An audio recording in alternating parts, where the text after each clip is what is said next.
Hello students, welcome to MDC Learning. I'm teaching you the subject Financial Accounting and the topic which we are studying is Amalgamation, Absorption and External Reconstruction. चलो students, फटाफट problem read करेंगे, understand करेंगे and then we'll start solving the problem. This is illustration 6. Parag Limited and Chirag Limited agreed to amalgamate and form a new company, namely Anurag Limited, which will take over assets and liabilities of both the companies. Following are the summarized balance sheet of Parag and Chirag Limited as on 31st March 2017. बच्चों balance sheet आपको पता है, everything is normal. यहाँ पे मुझे कुछ भी नया नहीं दिख रहा है. एवरी टाइम जो होता है इक्विटी शेयर है, प्रेफरेंस शेयर है, प्रॉफिट एंड लॉस है, स्टैट्यूटरी रिजर्व है, डिबेंचर्स है, क्रेडिटर्स है, एवरीथिंग इज सेम. चलो let's go ahead. The most important in amalgamation is terms and condition. Terms of amalgamation in case of Parag limited. Now से यहाँ पे हम पराग लिमिटेड की बात कर रहे हैं. In the case of Parag limited, the assets and liabilities to be take over at book value. You are taking the assets and liability at the book value for 4 equity share in Parag Limited, 5 equity share of ₹10 in Anurag Limited. Now see, for every 4 share, यानी कि पराग limited में कितने shares है? 4 shares है. Yes, तो आप आपकी company में उसको कितने शेयर्स दे रहे हैं? 5 शेयर्स. इस बार देखो उल्टा हुआ है. अनुराग लिमिटेड इस बार उल्टा हुआ है. हर बार पहले नई कंपनी का देता है, इस बार ऑपोजिट में दिया है. यहाँ पे क्या बोला है? 4 शेयर अगर आपके पास पराग लिमिटेड में है तो अनुराग लिमिटेड में आपको कितने शेयर्स मिलेंगे? 5 share. And shall be issued at rupees premium 10%. Clear cut बोला है. ओके या. In the case of Chirag Limited, 6% preference share of Chirag Limited will be allotted, 7% preference share of ₹100 each in Anurag Limited for every 5, 6%. Now see, Chirag Limited will be allotted मतलब इतना देंगे. कितना देंगे? 4 preference shares. See, sentence को समझो. Chirag Limited will be allotted 7 preference shares. यानी कि allotted का मतलब क्या है? हम इतने शेयर्स देंगे. Will be allotting 4 shares to Chirag Limited for every 5 shares, 6% in Chirag Limited. यानी कि अगर आपके पास 6 शेयर्स है तो हम यहाँ पे आपको 4 शेयर्स देंगे. जूना वैल्यू 6% है, नया वैल्यू 7% है. सी, क्लियर कट वर्ड है. 6% preference share of Chirag limited will be allotted, यानी कि उतना देंगे हम. 7% shares of ₹100 each and Anurag limited for every 5 shares in Chirag. For every 5 यानी कि 5 शेयर्स के बदले में हम 4 शेयर्स हमारी कंपनी में देंगे. Are you getting me? चलो. 9% debentures will be discharged at par by issuing a equal number of 10% debentures of ₹100 in Anurag Limited at par. देखो सेम नंबर ऑफ डिबेंचर्स देने वाले हैं 100 रुपीज के हिसाब से. पहला 9% था, now 10%. Plant and machine and stock should be appreciated by 10%. For the purchase of business, purchase consideration will be discharge by the issue of ₹10 in Anurag at issue price. Sundry creditors of Chirag Limited will include ₹5 due from Parag. ये हमारे new company का. इसको अभी हमारे फिलहाल इसका हमसे कोई लेना देना नहीं है, क्योंकि क्या हो रहा है, हम चिराग और पराग आपस में कस्टमर्स थे. तो चिराग डेटर्स होगा तो ये क्रेडिटर्स, पराग क्रेडिटर्स होगा. जो भी होगा हम बाद में देखेंगे. ये हमारा अभी कोई लेना देना नहीं है. ये इससे हमें अभी फिलहाल कोई लेना देना नहीं है. कोई अच्छा सा ब्राइट कलर, हाँ, इससे अभी फिलहाल हमें कोई लेना देना नहीं है. We'll be seeing this later on. Okay बच्चों, सबसे इंपॉर्टेंट है यहाँ पे बोला ही नहीं है और यहाँ पे वर्ड क्या यूज किया है? बैलेंस. बैलेंस मतलब बचा हुआ. दिस मीन्स ये जो चिराग लिमिट के लिए उन लोगों ने कॉम्बिनेशन लिया है. Combination of payment method and net asset method. और पराग लिमिटेड का तो डायरेक्टली बोल दिया भाई हम इतना इतना शेयर्स आपको दे रहे हैं, और उनके कोई भी एसेट्स और लाइबिलिटीज के बारे में कुछ भी नहीं बोला। तो we are assuming that everything they are taking at the book value. Are you getting it? So हम लोग एक काम करते हैं, पराग लिमिटेड का तो मुझे डायरेक्टली पता है, तो हम लोग पहले परचेज कंसिडरेशन निकाल लेते हैं। अभी परचेज कंसिडरेशन देखेंगे तो दो मेथड से है। पहले हम लोग पराग का निकालेंगे। पराग लिमिटेड क्या बोला है? पराग लिमिटेड में न्यू ओल्ड, करेक्ट। चलो न्यू कितना बोला है पराग लिमिटेड का? Please read the sentence again. For every 4 share in Parag limited, 5 share in Anurag limited, 4 इन पराग, 5 इन अनुराग, तो 5 इन न्यू, 4 इज ओल्ड। चलो अभी हम देखते हैं यहाँ पे हमारा क्या है, कितने शेयर्स है हमारे पास पराग में? 4 लाख। इक्विटी शेयर और ₹10 ईच, तो 4 लाख को हम 10 से डिवाइड करेंगे। 4 1 2 3 4 5 divide by 10, that comes to 40,000. So here it is, old is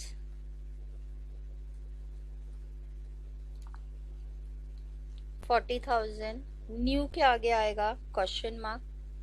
फिर हमारा आता है क्रॉस मल्टीप्लिकेशन, जो मैंने आपको समझाया है कैसे करना है।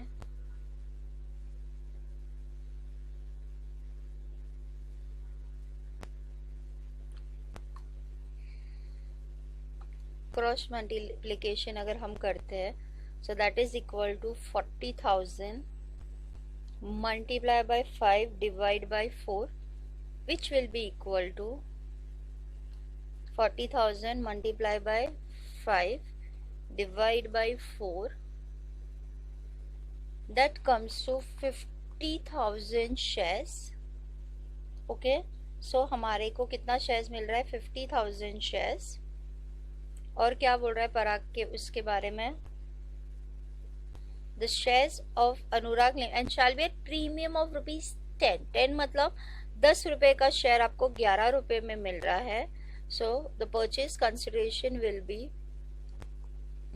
multiplied by 11, that is equal to, so पराग का कितने का आएगा?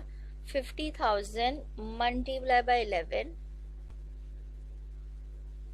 that comes to 5,50,000, 5,50,000। यानी कि पराग लिमिटेड मैंने 5,50,000 में खरीदा। अभी चिराग का तो उन लोगों ने ये लिया है,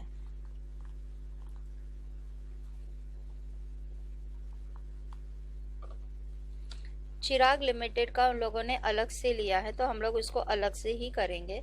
चिराग का है नेट एसेट मेथड है, तो पराग का तो मुझे पता चल गया, the company has been purchase for 5,50,000। चलो अभी हम लोग दोनों कंपनी का एसेट्स और लाइबिलिटीज ले लेंगे, बिकॉज मुझे वहां पर कैपिटल रिजर्व तो निकालना ही निकालना है ना। तो चलो we will be doing it now. मेरे पास कौन कौन से एसेट्स है, मैं एसेट्स देख लूं।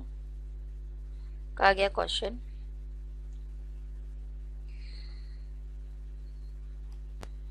आई थिंक कॉपी करके देखते होता है क्या।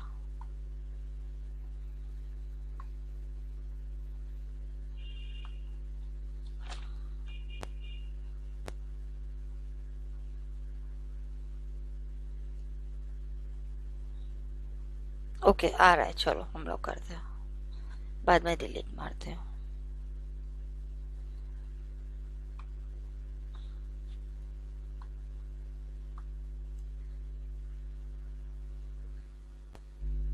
ये क्या होता है बेटा, मेरा है ना डायरेक्ट लिखने के चक्कर में है ना, आई ऑलवेज डू सम और other mistake in copying the figures, so better है I copy this way so that I'm not in a trouble.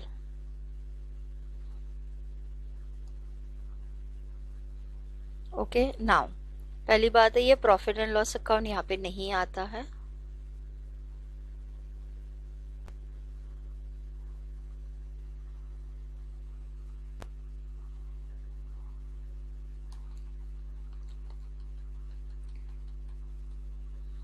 Okay, तो this all are the figures. अभी हम फिर से प्रॉब्लम रीड करेंगे, will see that where the changes have take, पहले फिर हम लोग लाइबिलिटी की बात करेंगे। प्रेफरेंसेस हम लोग will see later on.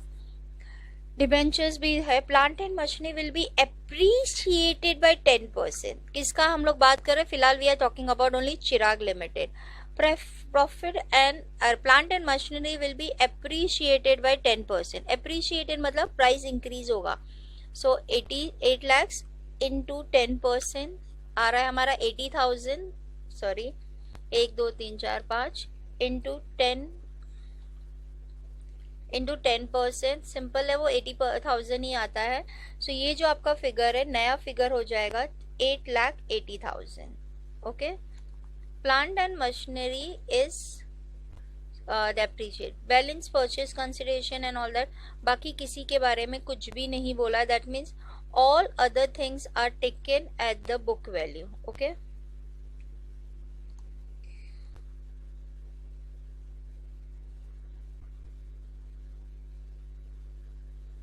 so अब आ जाएगा यहाँ पे मेरा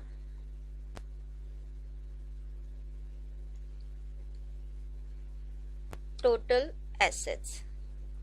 दोनों का टोटल एसेट्स कितना है देख लेते हैं हम। दोनों का total assets is coming to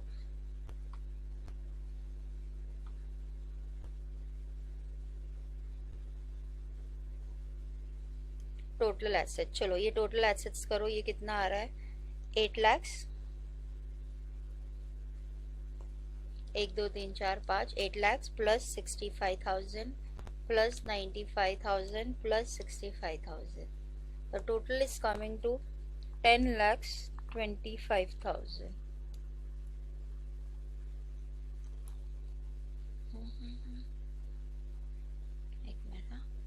अच्छा, stock will also be, see, plant and machinery and stock will be appreciated by 10%. Okay, so stock has to be appreciated by 10%, तो इसका भी 10% यानी ये हो जाएगा 66,000।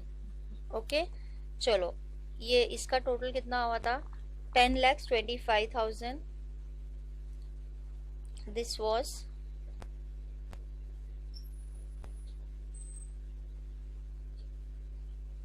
10,25,000। इसका टोटल देखो कितना हो रहा है 8,80,000 plus 66,000 plus 50,000 plus 40,000, that comes to 10,36,000। 10,36,000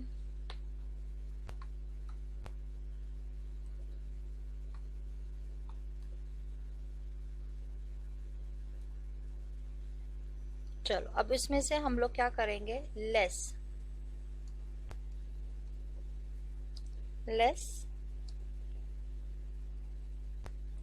liabilities.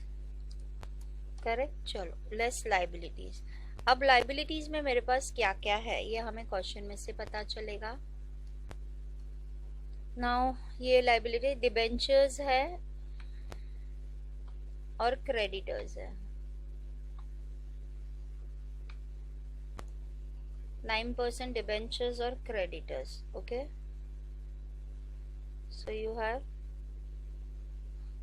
9% debentures and creditors. Okay, 9% debentures and creditors. debentures के बारे में कुछ बोला है, we will see to it. creditors एक का 90 है, दूसरे का 75,000 है। so creditors is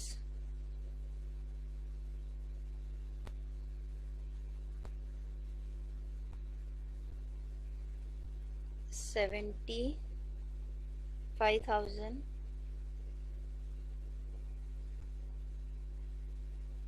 and 90,000। okay, 75,000 and 90,000 ये है मेरा ये दोनों का। अभी डिबेंचर्स के बारे में क्या बोला है, let's read about the debentures. Now debentures में क्या बोला है, the debentures of will be discharge eight equally number of 10। ना उसे डिबेंचर्स खाली बोला इक्वल नंबर देना है, 100 रुपीज का देना है, वहां मतलब जो फिगर होगा वही आएगा। नाउ स्टूडेंट्स, अगर आप देखोगे तो यहाँ पे ना डिबेंचर्स के अमाउंट में फर्क आ रहा है ना कुछ भी आ रहा है। सो जो डिबेंचर्स का यहाँ पे वैल्यू है वही आ जाएगा। वाई? बिकॉज यहाँ पे 9% डिबेंचर्स ऑफ ₹100 था, अब वो चेंज हो गए, सिर्फ उसका परसेंटेज चेंज हो जाएगा, बाकी everything will be same. So your debentures will be 2 lakhs, और डिबेंचर्स आई थिंक सिर्फ पराग लिमिटेड में है, तो यहाँ पे आ जाएगा 2 lakhs। So now total liabilities.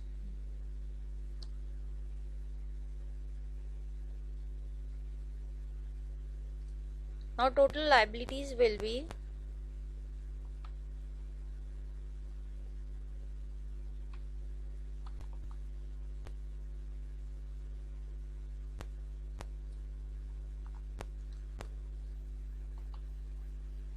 क्योंकि मैंने एक ही कॉलम यूज किया है तो I be putting it here. Total liabilities is, so यहाँ पे आएगा टोटल लाइबिलिटी, इधर का लाइबिलिटी इज, क्या होता है यार, 75,000। यहाँ का लाइबिलिटीज हो जा रहा है 2,90,000। Am I correct?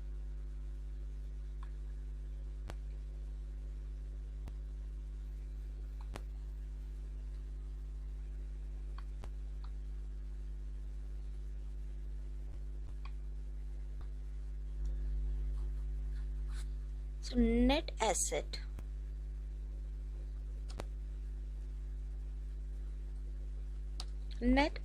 will be 10,25,000 minus 75,000, 10,75,000 नहीं 25 है। एक मिनट, मेरा फिर मिस्टेक हो जाता है, लास्ट टाइम भी हो गया था। Will make it in this way, yes अभी मुझे करेक्ट दिखेगा। यहाँ पे 10,25,000 है, तो 10,25,000 माइनस 75,000, सो आई गेट 9,50,000। कितना मिल रहा है मुझे यहाँ पे?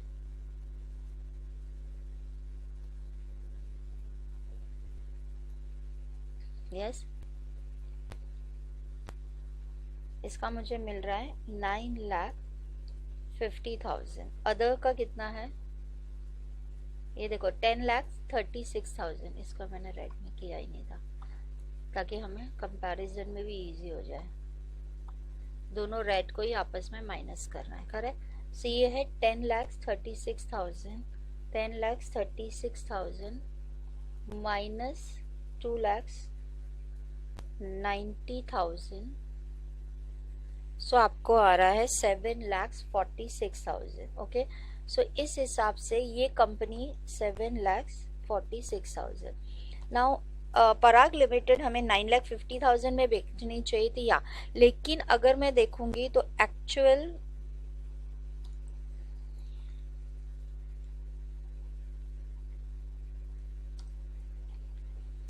पीसी देखोगे तो यहाँ पे आपको सिर्फ 5,50,000 दिया गया है, करेक्ट ना? हम लोगों ने देखो ऊपर निकाला है पराग का,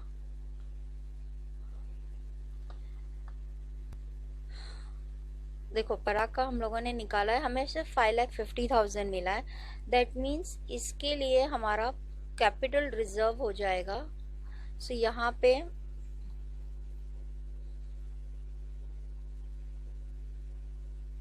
कैपिटल रिजर्व क्या हो रहा है, कैपिटल रिजर्व हो जाएगा 4 लाख ना। यहाँ पे मैंने कैपिटल रिजर्व तो टैली कर लिया, लेकिन चिराग लिमिट के का मुझे पता नहीं है, तो फिर यहाँ पे आई बी राइटिंग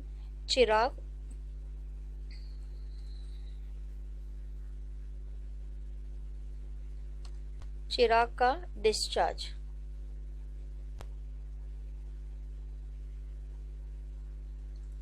चलो चिराग का हम लोग कैसे डिस्चार्ज करेंगे लाइबिलिटीज को। नाउ दैट हमें problem will have to read the problem and try to understand how it is been going on. Now see यहाँ पे बोला है 6% preference share of Chirag limited will be allotted 7 allotted 4-7% preference share in Anurag limit for every 5। मतलब आपके पास अगर 5 preference share है तो आपको 4 प्रेफरेंस शेयर्स मिल रहे हैं। सो चिराग लिमिटेड का एक चीज का हमें इस तरह से बोला जा रहा है, तो प्रेफरेंस शेयर्स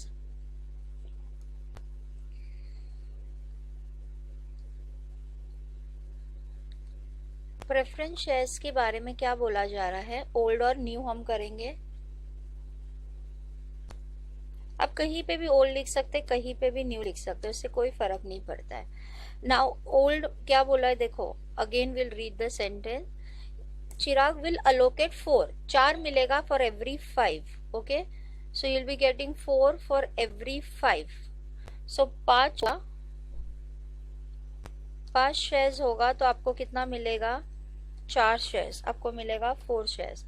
तो मेरे पास कितने प्रेफरेंस शेयर्स है हम देख ले पहले। Preference shares is 3 lakhs of rupees 100 each. So 3 lakhs divide by 100, that comes to 3000. So I'm having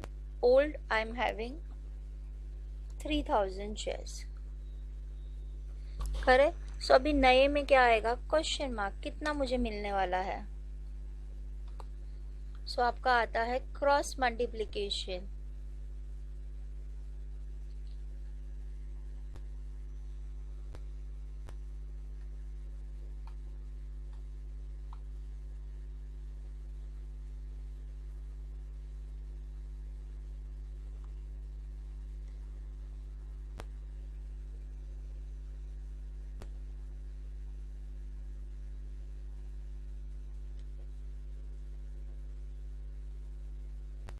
Now this become a cross multiplication. Okay, so cross multiplication के हिसाब से it is 3000 multiply by 4 divide by 5, that is equal to, आपको कितने numbers of shares मिलेंगे, 3000 multiply by 4 divide by 5, so you are getting 2400 shares.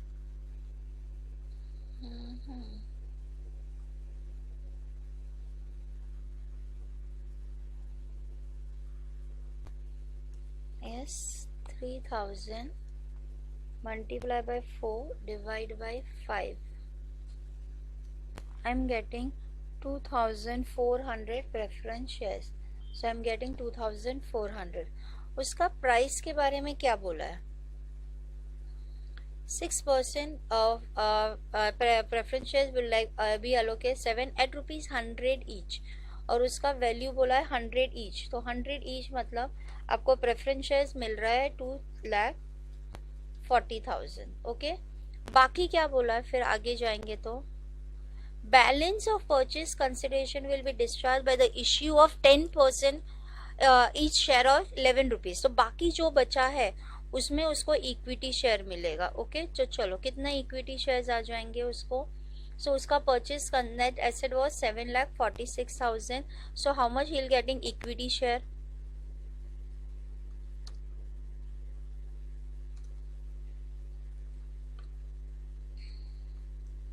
कितना equity share मिल रहा है उसको देखते हैं हम। चलो कितने इक्विटी शेयर हो जाएंगे, तो टोटल परचेज कंसिडरेशन वो 7,46,000 माइनस 2,40,000। तो उसको इक्विटी शेयर मिल रहे हैं 5,06,000। कितने का इक्विटी शेयर मिल रहा है, 5,06,000। तो ये उसका टोटल हो जाएगा। लेकिन एक शेयर का प्राइस कितना है, 11 rupees, because at the premium of ₹10 तो आ रहा है 46,000। So he will be getting 46,000 shares at the rate of ₹11। Okay, यहाँ पे एट द रेट ऑफ ₹100 और यहाँ पे आएगा 46,000 एट द रेट ऑफ ₹11। आया बच्चों समझ में। सो ये जो था, अब अगर आप देखोगे सो इसमें दोनों मेथड को एक साथ में लिया है। तो एग्जामिनेशन में मैं आपको प्रॉमिस नहीं कर सकती हूँ कि यही मेथड आने वाला है या वो मेथड आने वाला है, दोनों में से कुछ भी मेथड आ सकता है। सो पराग के लिए उन लोगों ने लिया था पेमेंट मेथड, तो हमने ये पेमेंट से 5,50,000 निकाला। जब एसेट्स एंड लायबिलिटी किया तो वैल्यू 9,50,000 आ रहा था, 550 है तो 4 लाख हमें कैपिटल रिजर्व निकाला। चिराग का सीधा बोला था प्रेफरेंस शेयर्स को इतना दे रहे हैं, बाकी जो बचा हम इक्विटी शेयर दे रहे हैं, तो हमारा ये नेट इश्यूज आया था। सो इस तरीके से देख you can have an examination the combination of both the things. Okay, चलो अभी मुझे प्रॉब्लम में देखने दो क्या क्या बोला था। You are required to compute the purchase consideration, give the journal entries in Anurag and balance sheet. See normally देखा जाए ना, क्लोजिंग एंट्री बहुत रेयरली पूछा जाता है, आपको यही चीजें पूछी जाती है हमेशा। तो बिजनेस, आज अभी मैं सोच रही हूँ इसको डिलीट ही नहीं करूंगी, सेम एंट्रीज आती है। Business purchase account, I think ये सबको बाय हार्ट हो गया होगा। टू लिक्विडेटर ऑफ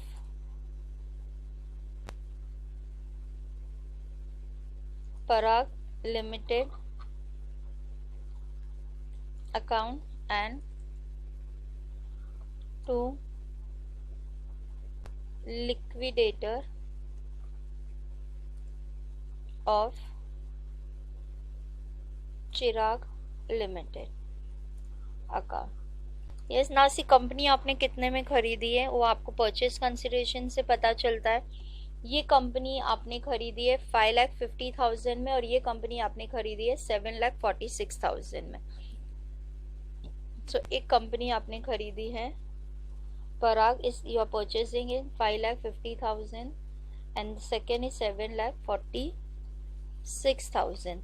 अब दोनों का टोटल कितना आ रहा है? 7 + 5 is 12,96,000। सिंपल कैलकुलेशन था तो मैं सीधा करती हूँ 12,97,2,000।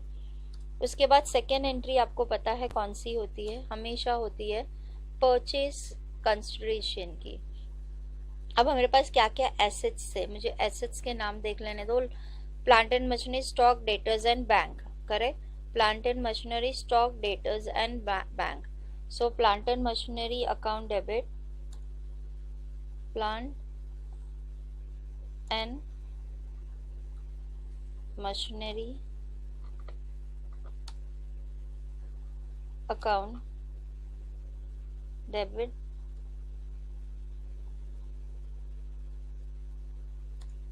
स्टॉक अकाउंट डेबिट, फिर डेटर्स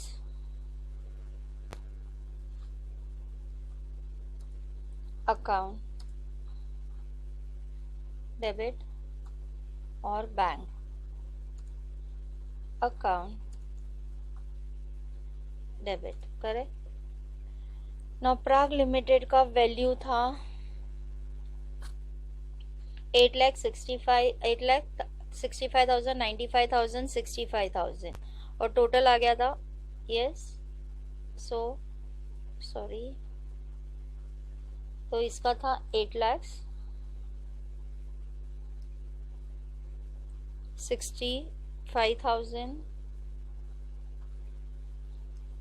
95,000 and again 65,000, 8,65,000, 90,000। 2 इसका एक ही था, 2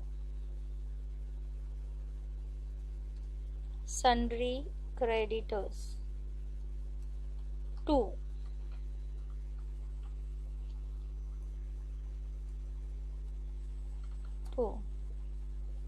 कैपिटल रिजर्व हमने अभी निकाला था, correct, capital reserve account.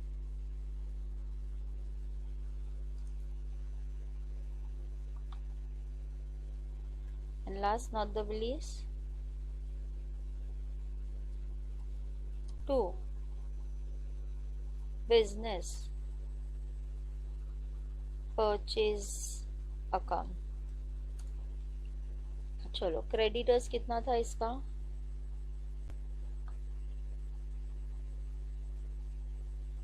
Creditors was 75,000, creditors was 75,000। Capital reserve हमने निकाला था, इट was 4 लाख और हमने बिजनेस बेचा था 5,50,000 में। Am I correct? So that's over. फिर आएगा हमारा थर्ड एंट्री, क्या आएगा,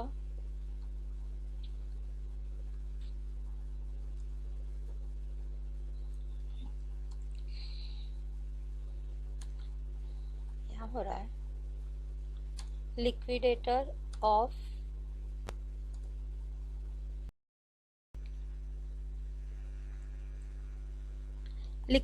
of Parag limited, correct. Now ये कंपनी मैंने कितने में खरीदी, 5,50,000 में, करेक्ट। टू अकाउंट डेबिट, इसको मैंने सिर्फ इक्विटी शेयर दिया है, करेक्ट। आपको याद है ना, we have given Parag only equity share account, plus there was 110 rupees premium, so 2 share premium account, am I correct? So equity share was for rupees 5 lakhs, 10,000 premium है, आपको पता है, I'll show you that also. 50,000 is premium. From where I got this figure, see यहाँ पे दिख रहा है आपको 50,000 share rupees 100 each, so 50 into 10 is 5 lakhs, 50 into 1 is 50,000. So ये मेरा हो गया entry of Parag limited. Now students, हमेशा ये 3 जर्नल एंट्रीज आती है, everybody knows that, business purchase की, स्टॉक की एंड ऑल दैट। अब I will be coming to the third entry. Fourth और फिफ्थ एंट्रीज में बिजनेस नहीं था, तो ये same, this entry will B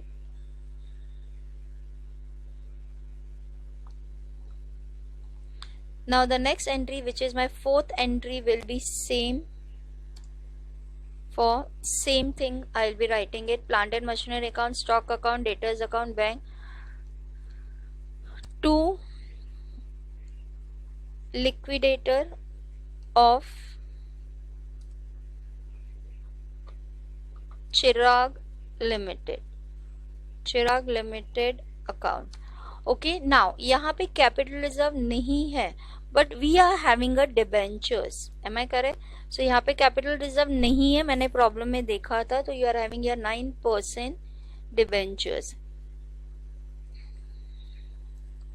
yes, now will write the amount of each and every people. चलो यहाँ से ही कॉपी करेंगे हम, 8,80,000, 66, 50, 40,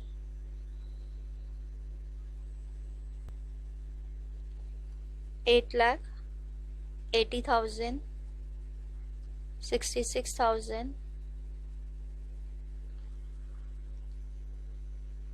50,000 एंड 40,000, करेक्ट। देखो वही फिगर्स है, सी बहुत इजी हो जाता है बच्चों अगर आपने ये परचेज कंसिडरेशन बना लिया है तो।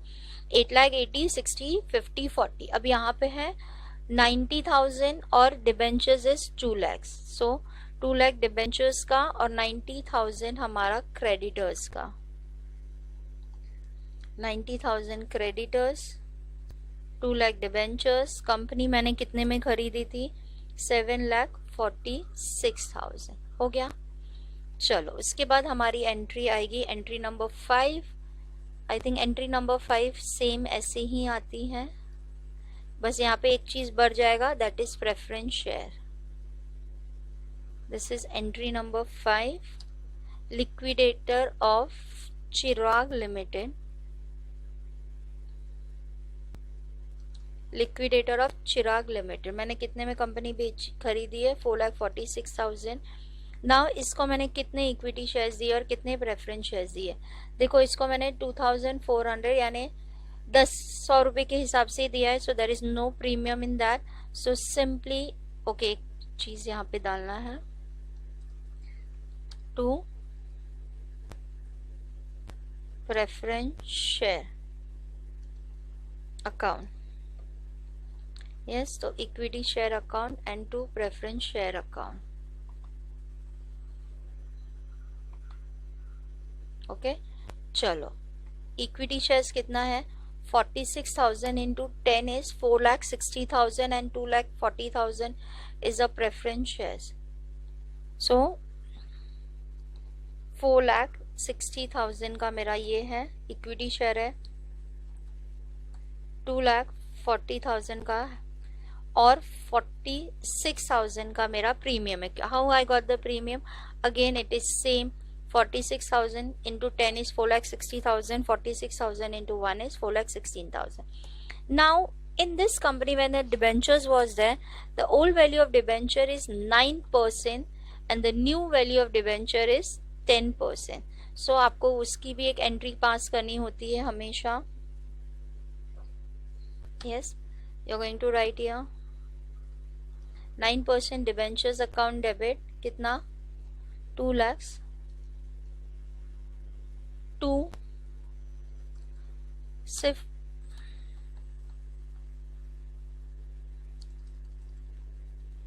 2. Now in 9 की जगह it becomes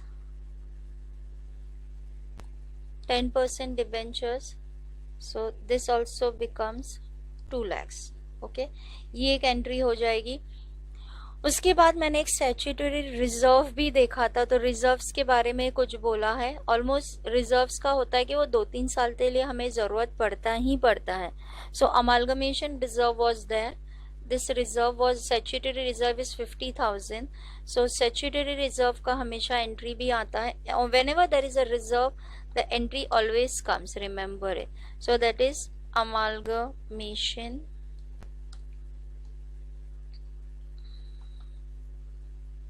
Amalgamation, adjustment, reserve, account. पूरा नहीं लिख सकती because I don't have space. सो मैं हमेशा छोटा लिखती हूँ, आप लोग पूरा लिखेंगे. 2 statutory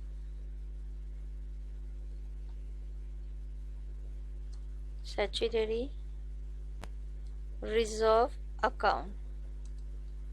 amalgamation reserve account debit to statutory reserve account. Okay, कितना है 50,000. And last not the least, इस प्रॉब्लम में एक चीज नहीं थी. क्या नहीं थी स्टूडेंट्स, क्वेश्चन में देखना है. देखो आपको एक बात बोला गया है, ये देखो sundry debtors of Chirag limited include 5,000 from due from. मतलब ये दो कंपनी अमालगमेट हो गई, एक डेटर्स है दूसरा क्रेडिटर्स है. सो इसका हमें एडजस्टमेंट करना पड़ेगा. तो एडजस्टमेंट करने के लिए अगर डेटर्स को मैं क्रेडिट में डालती हूँ, सॉरी डेटर्स को क्रेडिट में डालती हूँ और क्रेडिटर्स को डेबिट में डालती है, तो अपने आप एडजस्टमेंट हो जाता है. तो it is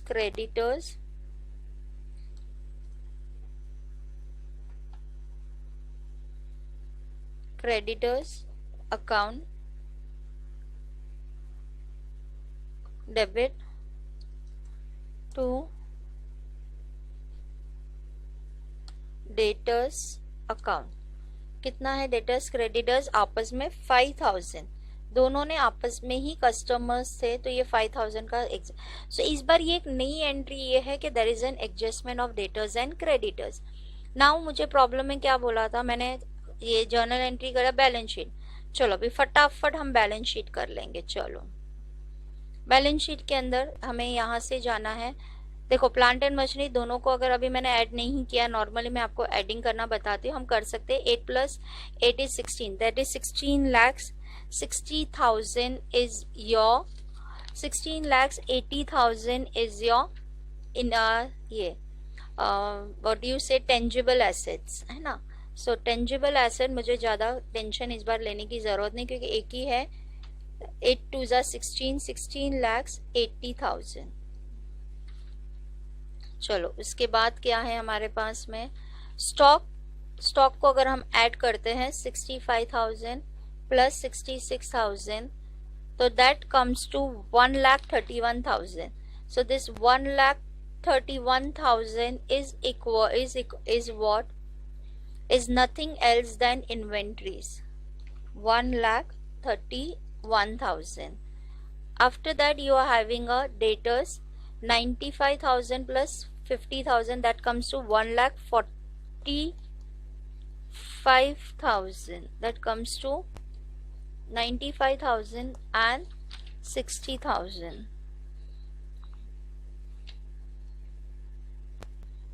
See now 95,000 + 50,000, that comes to 1,45,000. और एक हमने 5,000 का एडजस्टमेंट कर दिया था बिकॉज डेटर्स एंड क्रेडिटर्स दोनों सेम थे.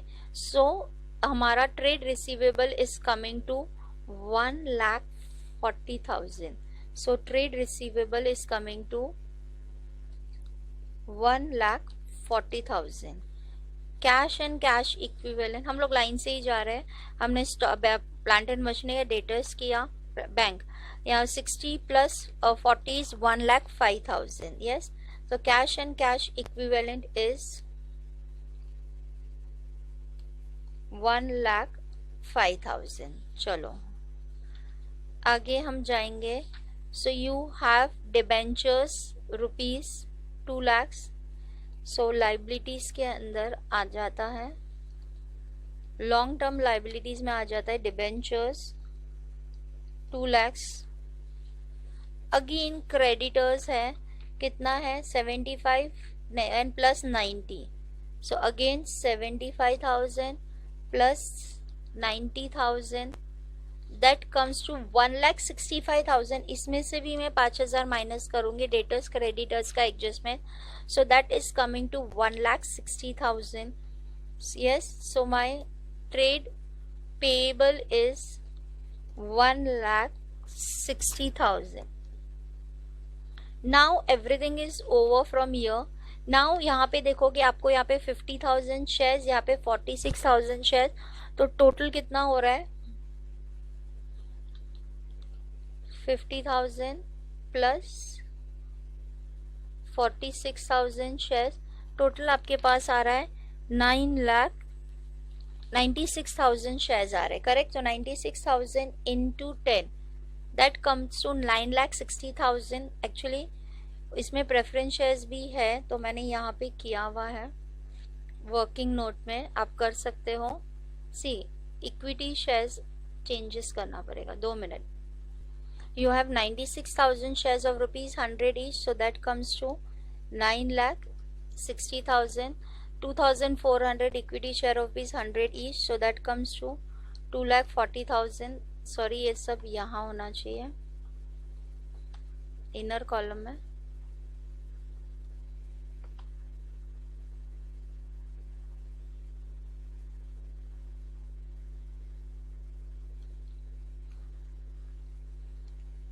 $9,60,000 and 2,40,000. Correct.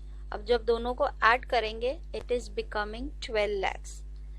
Okay, so this is becoming 12 lakh. Now see, you are having capital reserve which is 4 lakhs जो मैंने किया था. Export reserve is 50,000. Yes, ये आपको सब याद होना चाहिए. Export reserve is 50,000.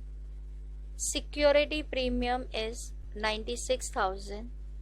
And again the export reserve which will be minus will be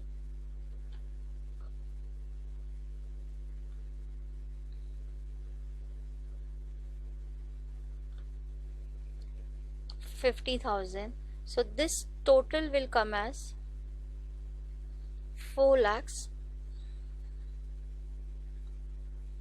The total comes to 4,96,000. Okay, so your balance sheet total will be your reserves and your tangible asset is over. Your share capital is 12 lakhs. ये मुझे नहीं करना चाहिए था, अभी आप लोगों को ही बोलना चाहिए बिकॉज ये बहुत हो गया. 4,96,000. चलो अभी टोटल करेंगे.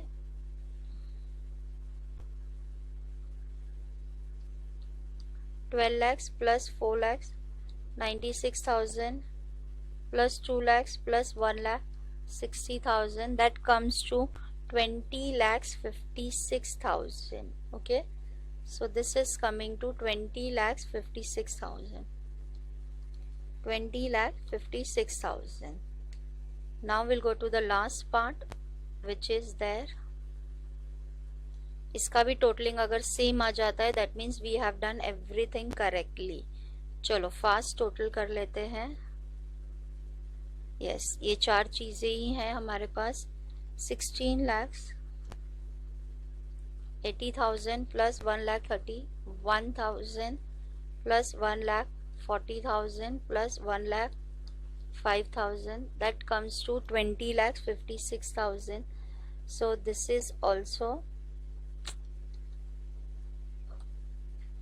this is also coming to 20,56,000. So this means a balance sheet is trailing. अगर मुझे थैंक यू बोलने का टाइम नहीं मिला और वीडियो खत्म हो रहा है, so thanks and practice it in the notebook. Okay बच्चों.